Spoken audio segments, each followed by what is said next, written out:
ओम सरस्वती नमः। ओम गणेशाय नमः। नमस्कार विद्यार्थियों। देखिए आज के वीडियो में आज आपके सामने अणुसंघ गुणधर्म का अगला विलयन के अणुसंघ गुणधर्मों में अगला गुणधर्म लेके आया हूं परासरणता, जिसे हम पाई से व्यक्त करते हैं। तो इस परासरण दाब के बारे में चर्चा करने से पहले हम बात करेंगे विसरण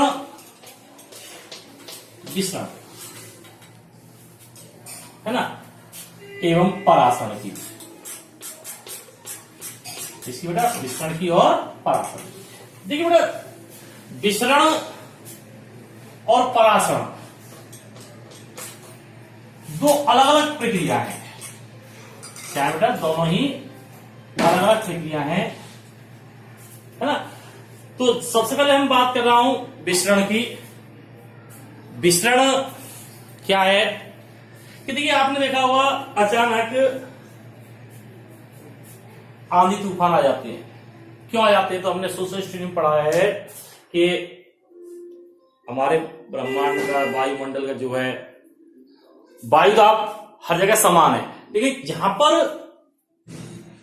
वायुदाब कम हो जाता है, वायुदाब घट जाता है, तो उसे स्थिर रखने के लिए उच्च वायुदाब क्षेत्र से तीव्रता से हवाएं उस क्षेत्र की तरफ चलते हैं जहां पर वायुदाब कम हो गया है, जिसे हम आंधी तूफान आते हैं। तो इसी प्रकार विसरण की क्रिया है। ये क्या है? एक विसरण की क्रिया है कि इस विसरण वह प्रक्रम है जिसमें पदार्थ उच्च सांद्रता वाले क्षेत्र से यानी उच्च सांद्रता वाले क्षेत्र से निम्न सांद्रता वाले क्षेत्र की ओर स्वतः गमन करता है, और यह उस समय तक प्रारंभ रहता है जब तक कि दोनों क्षेत्रों की सांद्रता समान नहीं हो जाती। यानी एक बार फिर सुनाएंगे कि विसरण वह प्रक्रिया है जिसमें पदार्थ उच्च सांद्रता वाले क्षेत्र से निम्न सांद्रता वाले क्षेत्र की ओर स्वतः गमन करता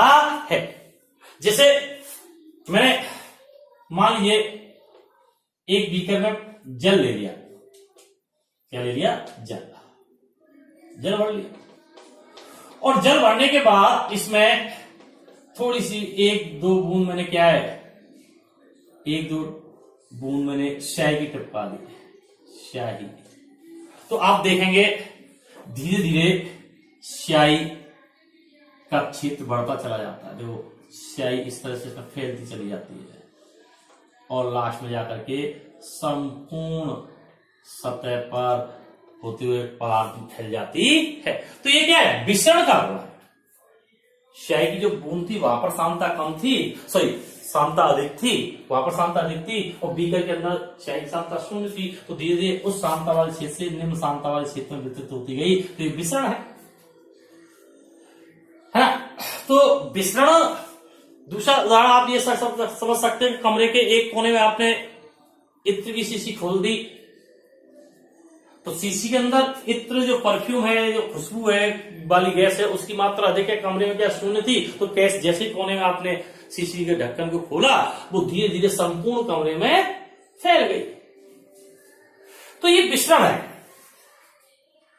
दूसरी बात मैंने बताया कि ये उस समय तक चलायमान क्रिया चलती रहती है जब तक कि दोनों क्षेत्रों में पदार्थ की सांद्रता समान नहीं हो जाती। जैसे मैंने उदाहरण दिया था आंधी तूफान का, जैसे आपके आंधी आ रही है और कुछ समय बाद स्वतः ही रुक जाती है। इसका मतलब क्या है कि जहां पर वायुदाब कम था उस क्षेत्र में उच्च वायुदाब क्षेत्र से पर्याप्त मात्रा में वायु प्रवेश कर गई और दोनों तरफ का वायुदाब क्या हो गया? समान हो गया, जिससे आंधी रुक गई। तो देखो, विसरण और परासरण में क्या होता है? परासरण में हम दो विलयन है। जैसे मान लीजिए, जैसे मैं यहां पर एक बीकर है, इसमें यहां पर जो मैंने अर्धपारगम जल लिया, इन दोनों विलयनों को मैंने अर्धपारगम जल द्वारा, देखो जैसे यहां पर ले लिया मैं जल, अशुद्ध जल है, शुद्ध जल, और यहां ले लीजिए जैसे मैंने सरकरा विलयन, यानी चाशनी कहते हैं आप। तो अब धीरे धीरे समान ऊंचाई तक लिया था। अब धीरे धीरे क्या होता है, मैं देखता हूं कि इधर का जल स्तर तो यानी इसका तल तो नीचे घटता चला जा रहा है और इसका तल ऊपर बढ़ता चला जा रहा है। इसी नया तल जो इसका डॉट डॉट से उतार देता हूं, ये बन गया, इसका नया तल ये बन गया। तो अब देखो ऐसा क्यों हुआ कि इस अर्ध पारगम्य झिल्ली से विलायक, शुद्ध विलायक यही जल के कण विलयन में प्रवेश कर गए। तो इस घटना को हम क्या करें, परासन। यानी एक बार फिर सुन लेंगे कि यदि शुद्ध विलायक और विलयन को अर्ध पारगम्य झिल्ली द्वारा अलग कर दिया जाए तो विलायक के कणों का अर्ध पारगम्य झिल्ली में होकर विलयन की ओर स्वतः गमन, अर्ध पारगम्य झिल्ली में होकर विलयन की ओर स्वतः गमन परासरण कहलाता है। ये क्या बेटा, अर्ध पारगम्य, अर्ध पारगम्य गम्य झिल्ली, ठीक है बेटा। तो ये एक बार फिर सुन लेंगे। एक तो परिभाषा देखो हमारी ये है कि यदि शुद्ध विलायक और विलयन को अर्ध पारगम्य झिल्ली द्वारा अलग कर दिया जाए तो विलायक के कणों का अर्ध पारगम्य झिल्ली में होकर विलयन की ओर स्वतः गमन क्या कहलाता है, परासरण कहलाता है। इसको तो हम ये भी कह सकते हैं कि जब दो अलग अलग सांद्रता वाले विलयनों को, अर्थात एक की सांद्रता ज्यादा है और एक की सांद्रता क्या है, कम है, तो जब दो भिन्न भिन्न सांद्रता वाले, अलग अलग सांद्रता वाले विलयनों को अर्ध पारगम्य झिल्ली द्वारा अलग कर देते हैं तो कम सांद्रता वाले विलयन से उच्च सांद्रता वाले विलयन की ओर विलायक कणों का अर्ध पारगम्य झिल्ली में होकर स्वतः गमन परासरण कहलाता है। तो बेटा इन दोनों में सिमिलरिटी तो क्या है कि दोनों में ही स्वतः गमन होता है, और अंतर क्या है कि इसमें पदार्थ उच्च सांद्रता वाले क्षेत्र से निम्न सांद्रता वाले क्षेत्र की ओर चलता है, और इसमें क्या है, विलायक के कण निम्न सांद्रता वाले क्षेत्र से उच्च सांद्रता वाले क्षेत्र की ओर जाते हैं। दूसरी बात, विसरण के अंदर अर्ध पारगम्य झिल्ली की आवश्यकता नहीं होती है, जबकि परासरण के अंदर अर्ध पारगम्य झिल्ली की आवश्यकता होती है। तीसरी बात हम क्या करें कि विसरण की क्रिया को रोकना संभव नहीं है, इसे हम रोक नहीं सकते, जबकि परासरण की क्रिया को परासरण दाब लगाकर रोका जा सकता है। तो बेटा ये परासरण और विसरण में अंतर है। देखो ये क्रिया भी उस समय स्वतः ही रुक जाती है जब दोनों स्थानों पर दाब समान हो जाते हैं, पदार्थ की सांद्रता क्या हो जाती है, समान हो जाती है, और ये प्रक्रिया भी उस समय स्वतः ही रुक जाती है जब दोनों तरफ सांद्रताएं क्या हो जाती हैं, बराबर हो जाती है। तो ये परासरण के बारे में बात थी। अब देखो हम बात करेंगे परासरण दाब की। किसकी बेटा, परासरण दाब की। तो बेटा परासरण दाब के लिए देखो मैंने आपके सामने एक चित्र लाया, इस बीकर में, ये बीकर है, इस बीकर में मैंने आसुत जल ले लिया और इस आसुत जल लेने के बाद एक कीप के मुंह पर अर्ध पारगम्य झिल्ली, ये कौन सी बेटा, अर्ध पारगम्य झिल्ली, कौन सी झिल्ली है, अर्ध पारगम्य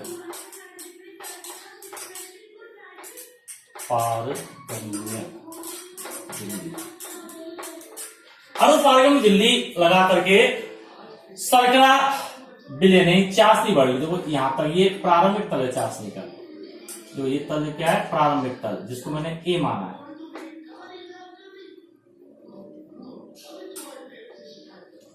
प्रारंभिक तल क्या बेटा, प्रारंभिक तल, जिसको मैंने क्या मान लिया है, ए, है ना। और ये देखो इसमें मैंने क्या बोला है, सरकरा विलयन लिखा हुआ है, इसे दिख नहीं रहा होगा शायद, सरकरा विलयन, जिसको हम क्या करें, चाशनी। अब मैं क्या देखता हूं, समान धीरे धीरे मैं देखता हूं कि धीरे धीरे कीप के नली में शर्करा विलयन ऊपर चढ़ता है। शर्करा विलयन ऊपर चढ़ता है, क्यों चढ़ता है? क्योंकि विलायक के जल के कण अर्धपारगम झिल्ली पे होकर विलयन में प्रवेश करते हैं। क्या करते हैं? विलयन में प्रवेश करते हैं, जिसके कारण कीट के में शर्करा विलयन ऊपर चढ़ता है और कुछ समय के बाद एक निश्चित ऊंचाई, जिसको मैंने दो बिंदु 20 लिखा है अंतिम तल के नाम से, निश्चित ऊंचाई पर जाकर विलयन का चढ़ना रुक जाता है। अर्थात विलयन का चढ़ना क्या हो गया? रुक गया। विलयन स्थिर हो जाता है। स्थिर हो जाता है और इसके बाद कितनी देर इसके रखे थे तल ऊपर नहीं चढ़ता। तो ऐसा इसलिए होता है कि द्रव द्वारा द्रव स्थैतिक दाब उत्पन्न किया जाता है। द्रव द्वारा एक दाब उत्पन्न किया जाता है जो विलायक कणों का जल में प्रवेश रोकता है, एक जल में प्रवेश करने का विरोध करता है। इस दाब को ही हम परासरण दाब कहते हैं। तो एक तो परिभाषा में कह सकते हैं कि परासरण क्रिया द्वारा है, परासरण क्रिया द्वारा विलायक या द्रव द्वारा उत्पन्न वह द्रव स्थैतिक दाब जो परासरण क्रिया को रोक देता है, परासरण दाब कहलाता है। परासरण क्रिया के फलस्वरूप उत्पन्न वह द्रव स्थैतिक दाब जो परासरण क्रिया को क्या कर दे? रोक दे, परासरण दाब कहलाता है।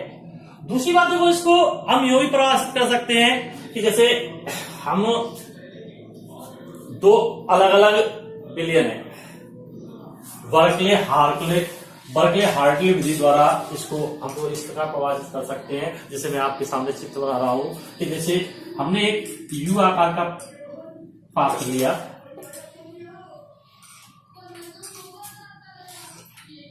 ये यू आकार का पात्र जिसके मध्य में एक अर्धपारगम्य झिल्ली लगी हुई है। क्या लगी हुई है? अर्धपारगम्य झिल्ली।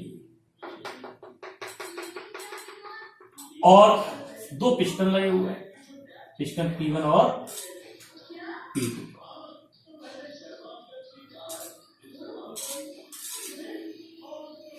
पिस्टन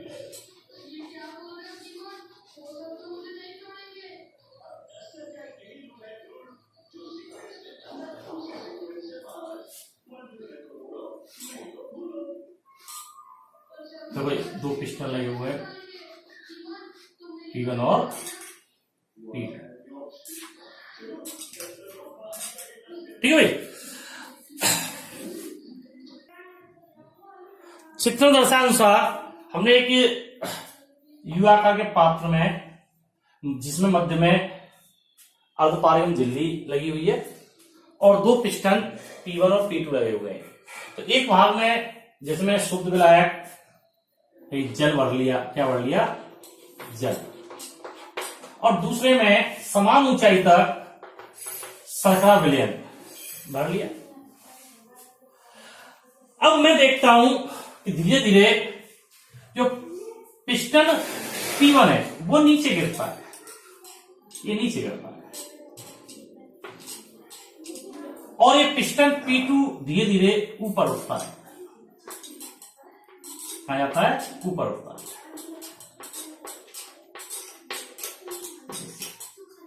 तो देखिए ये पिस्टन P1 नीचे गिर रहा है और पिस्टन P2 ऊपर उठ रहा है। इसका कारण क्या है?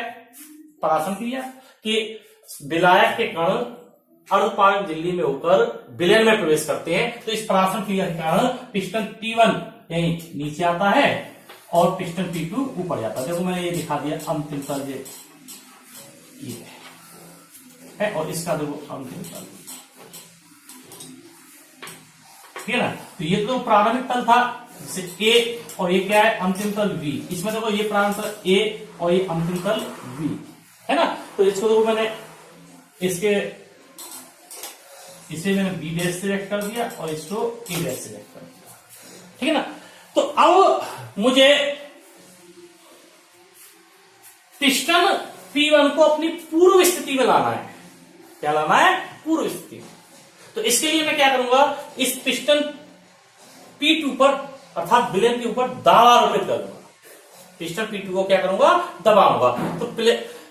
तो इस पिस्टन को दबाने पर, इस पिस्टन को दबाने पर अर्थात विलयन पर दाब लगाने पर, जिस दाब पर जाकर के ये पिस्टन P1 अपनी पूर्व स्थिति को ग्रहण कर लेता है, पूर्व स्थिति पर आ जाता है, E1 पर आ जाता है, वो दाब ही परासरण दाब कहलाता है। तो इसको तो हम परिभाषा के रूप में कह सकते हैं कि चित्र में दर्शाए अनुसार विलयन पर लगाया गया वह आधिक्य दाब, विलयन पर लगाया गया वह आधिक्य दाब जो परासरण क्रिया को रोक दे, परासरण दाब कहलाता है। या आप यूं कह सकते हो कि विलयन पर लगाया गया वह आधिक्य वह दाब जो विलायक कणों का अर्धपारगम झिल्ली में से विलयन की ओर प्रवाह प्रवेश रोक दे, परासरण दाब कहलाता है। इसे पाई से व्यक्त करते हैं, इसे किससे व्यक्त करते हैं, पाई से।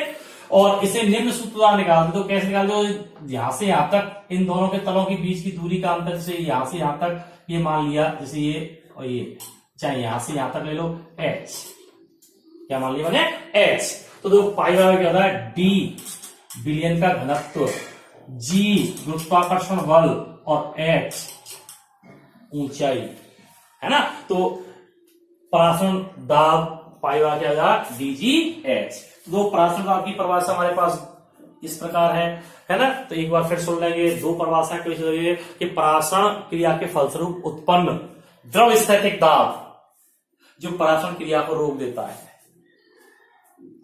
परासरण दाब कहलाता है। या विलयन पर लगाया गया वह आधिक्य दाब जो विलायक कणों का अर्धपारगम्य झिल्ली में होकर विलयन में प्रवेश रोक दे, अर्थात परासरण क्रिया को रोक दे, परासरण दाब कहलाता है। इसे पाई से व्यक्त करते हैं और इसे पाई बराबर dgh से ज्ञात किया जाता है। तो ये परासरण दाब की बात थी। तो परासरण दाब भी बेटा एक अणुसंख्यिक गुणधर्म है। क्या है, अणुसंख्यिक गुणधर्म है। और इसके सहायता से भी हम अवास्तविक विलय का अनुभाग आदि ज्ञात कर सकते हैं। तो अर्धपारगम्य झिल्ली रासायनिक पदार्थ फिनॉल या पोटेशियम फेरोसाइनाइड की बनी होती है। जो अर्धपारगम्य झिल्ली है वो रासायनिक पदार्थ फिनॉल अथवा पोटेशियम फेरोसाइनाइड की बनी होती है, जिसमें अति सूक्ष्म भाग होते हैं जो केवल विलायक कणों को अपने अंदर से गुजरने देती है, विलय के कणों को नहीं। तो देखो जैसे आपसे पूछता है अर्धपारगम्य झिल्ली क्या है, तो वह झिल्ली जिसमें से केवल विलायक कण आ जा सकते, विलय कण नहीं, अर्धपारगम्य झिल्ली कहलाती है। और यह रासायनिक पदार्थ फिनॉल या पोटेशियम फेरोसाइनाइड की बनी होती। तो भिन्न भिन्न विलयनों का परासरण दाब भिन्न भिन्न होता है। अतः परासरण दाब के आधार पर विलयनों को मुख्यतः तीन भागों में बांटते हैं। मैंने अभी बताया, देखो परासरण दाब के आधार पर विलयनों को हम तीन भागों में बांटते हैं। एक तो समपरासरी विलयन, दूसरा अतिपरासरी विलयन और तीसरा अल्पपरासरी विलयन। तो सबसे पहले हम बात कर रहे हैं समपरासरी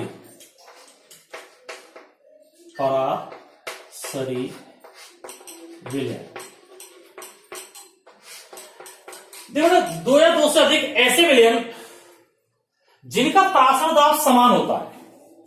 दो या दो से अधिक ऐसे विलयन जिनका परासरण दाब समान होता है समपरासरी विलयन कहलाते हैं। क्या कहलाते हैं बेटा, समपरासरी विलयन कहलाते हैं। और इन विलयनों को अर्धपारगम्य झिल्ली द्वारा पृथक कर दिया जाए तो इनके मध्य परासरण क्रिया नहीं होती, क्योंकि दोनों तरफ विलयन की सांद्रता समान है, विलायक कणों की संख्या भी क्या समान है, तो इस कारण में परासरण क्रिया संभव नहीं होती। तो समपरासरी विलयन कौन से हैं, जिनका परासरण दाब क्या होता है, समान। दूसरा है अतिपरासरी विलयन। अतिपरासरी विलयन बेटा, अतिपरासरी विलयन दो अलग अलग सांद्रता वाले विलयनों में से वह विलयन जिसकी साम्यता दूसरे के सापेक्ष अधिक होती है। ये दो भिन्न भिन्न साम्यता वाले विलयनों में से वह विलयन जिसकी साम्यता दूसरे विलयन की तुलना में अधिक होती है, या आप ये कह सकते हो कि जिसका परासरण दाब दूसरे विलयन की तुलना में क्या होता है, अधिक होता है, क्या कहलाता है, अति पराश्रयी विलयन कहलाता है।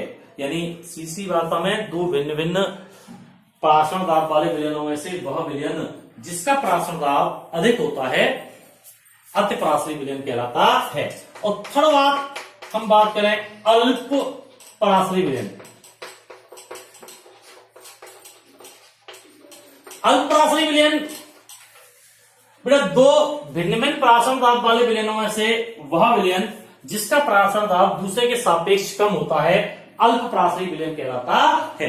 तो इस प्रकार परासरण दाब के आधार पर विलयन तीन प्रकार के हो गए, समपराश्रयी, अतिपराश्रयी और अल्पपराश्रयी।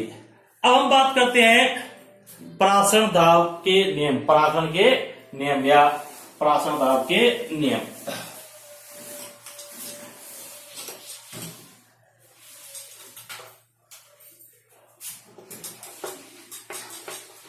परासरण दाब के नियम तो वैज्ञानिक वांट आपने गैस के नियमों को विलयन पर लागू किया और विलयन के लिए एक समीकरण उत्पन्न किया पाई वी बराबर एन आर टी, जिसे हम विलयन का समीकरण कहते हैं। क्या कहते हैं बेटा, विलयन समीकरण कहते हैं। तो इसमें जो सबसे पहले हम बात कर रहे हैं वांट हाफ बॉयल नियम। तो इसके नियम के अनुसार कि निश्चित ताप पर किसी विलयन का परासरण दाब, किसी भी विलयन का परासरण दाब उसकी सांद्रता के समानुपाती होता है। क्या है बेटा, कि निश्चित ताप पर, निश्चित ताप पर विलयन का परासरण दाब पाई उसकी सांद्रता सी के समानुपाती होता है। तो पाई समानुपाती सी, क्योंकि देखो पाई बराबर क्या होता है हमारे पास, सही, क्योंकि पाई बराबर क्या है, हमारे पास परासरण दाब है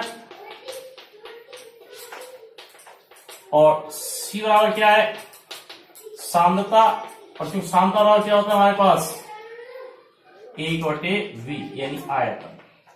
तो इसे हम यो भी लिख सकते हैं कि पाई समानुपाती 1/v। तो ये समीकरण फर्स्ट है, ये समीकरण जैसे मैंने मान लिया सेकंड। तो ये नियम ये कहता है कि जैसे जैसे विलयन की सांद्रता बढ़ती है उसका परासरण दाब भी बढ़ता है। दूसरा नियम है जो बॉयल के वांट हाफ ने, जो बॉयल का नियम है उसको वांट हाफ ने किसे लागू कर दिया, विलयन के लिए। अब तो दूसरा नियम है वांट हाफ दाब ताप नियम।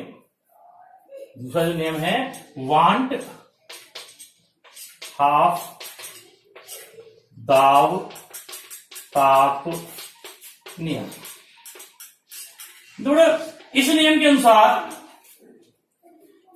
के अनुसार किसी भी विलयन का परासरण दाब निश्चित तनता पर, निश्चित सांद्रता पर ताप, परम ताप के समानुपाती होता है। यानी इस नियम के अनुसार किसी भी विलयन का परासरण दाब निश्चित तनता पर, निश्चित सांद्रता पर परम ताप के क्या होता है, समानुपाती होता है। तो टी समानुपाती पाई, या ये लिखते हैं पाई समानुपाती क्या है, टी। इसको समीकरण नंबर वाले थर्ड। तो समीकरण फर्स्ट थर्ड। तो अब देखो परासरण या विलयन समीकरण कैसे निकालेंगे, तो फर्स्ट पाई समानुपाती सी और पाई समानुपाती टी, ये था ना। तो अब इसको, तो समीकरण फर्स्ट और सेकंड को दो, तो पाई बराबर क्या हो जाएगा, पाई समानुपाती सी टी। अब चूंकि ये समीकरण फर्स्ट व थर्ड, समीकरण फर्स्ट व थर्ड से और तो चूंकि सी बराबर क्या हमारे पास, सी बराबर है 1/v, तो यहां पर सी की वैल्यू रखते हैं तो हमारे पास क्या हो जाएगा, देखिए पाई बराबर पाई समानुपाती 1/v इंटू टी या p/v लिख सकते हैं या समानुपाती करके लगा दीजिए। तो पाई समानुपाती क्या हो जाएगा, p/v। समानुपाती चिन्ह हटाएंगे तो पाई बराबर s p/v, ये मान लिया हमने। अब ये यहां पर s क्या है, ये विलेन स्थिरांक है। क्या है, विलेन स्थिरांक है जिसका मान गैस स्थिरांक r, गैस स्थिरांक r के बराबर यानी 0.08 है 21 वायुमंडल litre kelvin inverse mole inverse के बराबर होता है। तो इसकी जगह हम आर भी लिख सकते हैं। तो देखो हमारे पास क्या है, इसका गुणा करते हैं पाई वी, ऐसी जगह क्या लिख रहा हूं मैं, आर टी। ये तो 1 मोल के लिए होगा, किसके लिए, 1 मोल, 1 मोल के लिए। अगर मान लिया बिलियन में एन मोल हो, क्या हो बेटा, एन मोल, एन मोल हो तो इस समीकरण को हम क्या लिख सकते हैं, एन मोल के लिए तो क्या हो जाएगा, पाई वी बराबर एन आर टी। ये समीकरण ही बिलियन समीकरण कहलाता है। बेटा एक बार फिर सुन लेंगे कि बॉयल, वाट ऑफ बॉयल नियम और वाट ऑफ दाब ताप नियम के अनुसार हम बिलियन समीकरण उत्पन्न कर रहे हैं। तो पाई समानुपाती कहता है सी और पाई समानुपाती टी। ये तो निश्चित ताप पर है, निश्चित शांता पर है, तो दोनों को अगर जोड़ दें फर्स्ट और थर्ड को तो पाई समानुपाती सी टी। क्योंकि सी बराबर क्या है, मैं पहले बताया हूं, सी बराबर 1/v, तो हम इसकी वैल्यू रखते हैं तो पाई समानुपाती 1/v इंटू टी, या हम लिख सकते हैं p/v, ये आएगा, ठीक है। तो अब ये तो पाई समानुपाती t/v, यहां पर समानुपाती के लिए हमने विलयन स्थिरांक s और s का मान गैस स्थिरांक r के बराबर 0.0821 वायुमंडल litre kelvin inverse mole inverse होता है, तो इसको लिख दिया। तो अब क्या हो गया हमारे पास, पाई v बराबर आर टी, ये 1 मोल के लिए आ गया, और पाई v बराबर एन आर टी, ये क्या, एन मोल के लिए। तो ये समीकरण जो आया हमारा, ये समीकरण ही क्या है, बिलियन समीकरण कहलाता है। इसकी सहायता से हम बिलियन का परासरण दाब ज्ञात कर सकते हैं। अब देखो अगला टॉपिक है परासरण दाब की सहायता से अवाष्पीय विलेय का अणुभार ज्ञात करना। परासरण दाब की सहायता से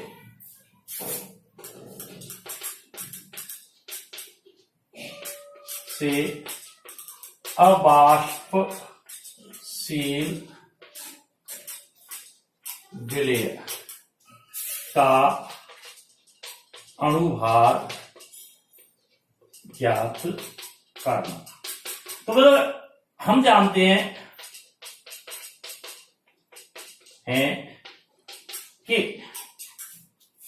पाई वी बराबर एन आर टी, विलियन समीकरण कह लीजिए या बार्न हाफ कंसा के लिए,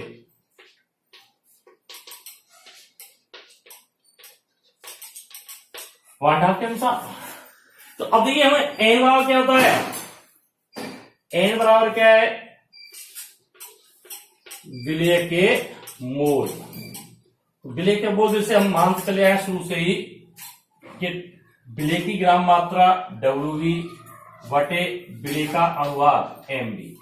तो देखिए हमारे पास पाई V बराबर क्या आएगा, WV बटे MVRT, या हम MV बराबर निकालना चाह रहे हैं, किसे, MV विलेय का अणुभार यानी MV। तो क्या हो जाएगा देखो, तो WVRT बटे पाई V। ये इस समीकरण की सहायता से हम आवासीय विलेय का अणुभार ज्ञात कर सकते हैं। तो बेटा अणुभार ज्ञात करने की अनेक विधियां हैं और अणुसंघ गुणधर्म की सहायता से अणुभार ज्ञात करने की सबसे उत्तम विधि पराशर दाब विधि है। और बहुलक जैसे प्रोटीन है, न्यूक्लिक अम्ल है, हमारे अन्य बृहद अणु है, बैक्टीरिया आदि का अणुभार पराशर दाब विधि द्वारा ही ज्ञात किया जाता है। इसके द्वारा बेटा पराशर दाब विधि के द्वारा। क्यों कि यह कमरे के ताप पर संभव है। पराशर दाब ज्ञात करना क्या है? कमरे के ताप पर संभव है। तो इस कारण पराशर दाब विधि बृहद अणुओं, बैक्टीरिया आदि जैव अणुओं के अणुभार ज्ञात करने की उत्तम विधियों की श्रेणी में आती है। तो इस प्रकार हम क्या कर सकते हैं?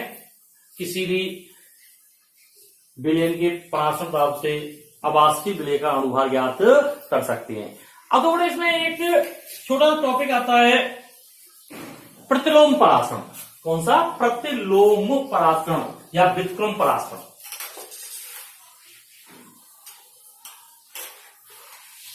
कौन सा बेटा? प्रतिलोम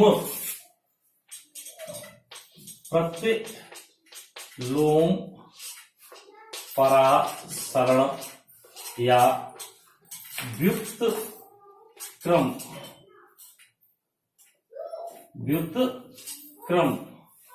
पराशरण। तो ये जो प्रक्रम है, ये जो पराशरण है, प्रतिलोम पराशरण, ये पराशरण के क्या विपरीत है। यदि हम विलयन पर पराशर दाब से अधिक दाब लगाते हैं, यदि हम विलयन पर पराशर दाब से क्या लगाते हैं? अधिक दाब, तो विलायक के कण विलयन से शुद्ध विलायक की ओर अर्धपारगम झिल्ली में से गुजरते हैं। अर्थात अर्धपारगम झिल्ली में होकर के विलायक कण विलयन से शुद्ध विलायक की ओर गति करने लगते हैं। इस घटना को ही हम क्या कहते हैं? व्युत्क्रम पराशरण। जो इसको मैं आपको इस तरह समझा रहा हूं। तो ये सबसे पहले हम एक डायग्राम बनाते हैं। तो बड़े देखो, इस चित्र में दर्शाए अनुसार एक पात्र है जिसके मध्य में अर्धपारगम्य झिल्ली लगी हुई है। क्या लगी हुई है? अर्धपारगम्य झिल्ली। कौन सी है बेटा? ये अर्धपारगम्य झिल्ली। देखो ये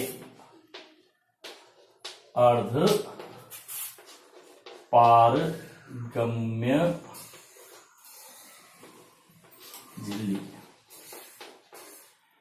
तो इसमें देखिए बेटा, मैंने एक तरफ तो क्या है, आसुत जल भर दिया है और एक तरफ लवणी जल है, समुद्री जल भर दिया, खारा पानी भर दिया है। तो आसुत जल की तुलना में जो लवणी जल है ये शांत विलयन का कार्य करेगा। क्यों? देखो यहां पर तो कोई भी विलय इसमें मौजूद नहीं है, क्योंकि इस लवणी जल में नमक है, यानी NaCl, KCl, sodium sulphate, magnesium chloride आदि विभिन्न प्रकार के लवण घुले हुए हैं। तो इसके ये विलयन है और ये क्या? शुद्ध विलायक है। अब मैं क्या करता हूं? तो इस पराशर क्रिया के कारण तो जल के कण इस समुद्रीय जल में प्रवेश करेंगे। परंतु मैंने क्या किया कि इस विलयन पर पराशर दाब से अधिक दाब आरोपित कर दिया। यानी पिस्टन पर क्या लगाया मैंने? दाब लगा रहा हूं मैं इसको, दाब आरोपित कर रहा हूं। तो दाब आरोपित करूंगा तो ये विलयन नीचे की तरफ आएगा, समुद्री जल नीचे की तरफ आएगा। तो इस दाब के कारण जो जल के कण हैं, वो जल के कण इस पारगम्य झिल्ली में से होकर के आसुत जल में प्रवेश करेंगे, और जबकि विभिन्न प्रकार के जो विलय हैं वह वही छूट जाएंगे। तो ये प्रक्रिया पराशर दाब के विपरीत हो रही है। क्या हो रही है? पराशर दाब के विपरीत हो रही है। तो इसे हम क्या कहेंगे? प्रतिलोम पराशरण या व्युत्क्रम पराशरण। तो एक बार फिर सुन लेंगे कि यदि विलयन पर पराशर दाब से अधिक दाब लगा दिया जाता है तो विलायक के कण अर्धपारगम्य झिल्ली में होकर शुद्ध विलायक की ओर गमन करते हैं। इस घटना को ही व्युत्क्रम या प्रतिलोम पराशरण कहा जाता है। और इसका उपयोग वर्तमान में अनेक देश अपनी पेयजल समस्या को हल करने के लिए समुद्री जल का विलवणीकरण करने में कर रहे हैं, अर्थात समुद्री जल से लवणों को अलग कर पीने योग्य जल बनाने में कर रहे हैं। तो इसमें जो अर्धपारगम झिल्ली प्रयुक्त होती है, यह अर्धपारगम झिल्ली सेलुलो एसीटेट की बनी हुई होती है। किसकी? सेलुलो एसीटेट की। तो इस प्रकार हम प्रतिलोम पराक्षण द्वारा खारे पानी को पीने योग्य बना सकते हैं। तो ये प्रतिलोम पराक्षण की बात है।